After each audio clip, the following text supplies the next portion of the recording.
La moda è cultura e quindi non può mancare nell'anno in cui Gorizia è capitale europea della cultura. Sì, c'è una storia antichissima di connubio, di gemellaggio tra l'influenza della moda dalla cultura o verso la cultura. Ormai in Italia c'è una permeazione continua tra moda e cultura, a mio modo di vedere. È giusto essere qui. Ecco, Mittelmoda è nata più di 30 anni fa qui a Gorizia, che non è e non era un territorio vocato proprio al fashion, magari te lo saresti aspettato da qualche altra parte, e questo è il bello dell'Italia.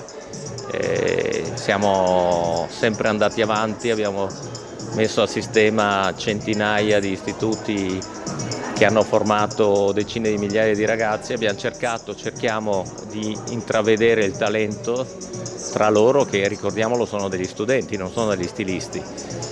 Anzi, diciamo loro che non è necessario aspirare ad essere necessariamente uno stilista, ma forse qualche volta è più utile imparare i mestieri che poi compongono effettivamente e strutturano il mondo della moda come verticale industriale. Qua è bellissimo vedere tutti questi giovani che si interessano di moda.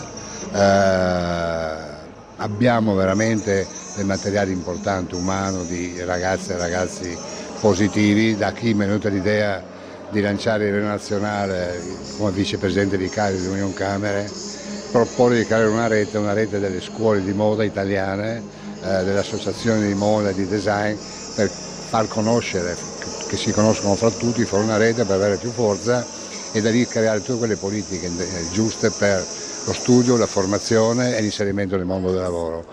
Dobbiamo tenere alto il nostro Made in Italy nel campo della moda, di bello e ben fatto, che è il nostro slogan italiano, tenere quei giovani che non vadano all'estero a portare esperienze di studio italiane ad altri concorrenti, per cui la politica e il sistema delle Camere, che è il sistema economico, deve lavorare in questo modo, per cui assieme a Matteo Marzotto, presidente della Federmoda nazionale, cercheremo di portare avanti questo progetto. Questo contest rappresenta sicuramente una grande opportunità per noi giovani designer che vogliono farsi conoscere, e sicuramente è un grande palcoscenico per noi, e mi auguro in futuro di poter continuare a esprimermi liberamente, di avere occasioni del genere per poterlo fare. Che messaggio porti attraverso le tue creazioni oggi?